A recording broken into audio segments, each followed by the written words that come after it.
8বার জাতীয় চলচ্চিত্র পুরস্কার জয়ী পরিচালক কাজী হায়াৎ গত বৃহস্পতিবার 3 আগস্ট চলচ্চিত্র পরিচালক সমিতি বরাবর তার সদস্যপদ প্রত্যাহারের আবেদন করেছেন।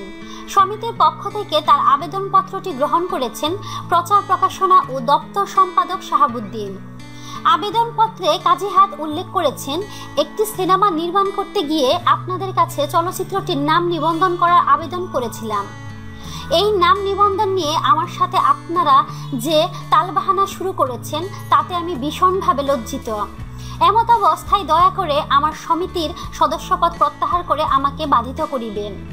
এ প্রসঙ্গে তিনি বলেছেন, আমার স্বপ্ন আমার দেশ নামে একটি সিনেমা নিবন্ধনের আবেদন জানিয়েছিলাম। নিবন্ধন করতে মাত্র 5 মিনিট লাগার কথা। আমার আগের 49টি সিনেমা করতে এর বেশি সময় লাগেনি, কিন্তু তারা নিবন্ধন দেয়নি। ছবির নাম নিয়ে তাদের কোনো অভিযোগ নেই, অভিযোগ সম্ভবত আমাকে নিয়ে।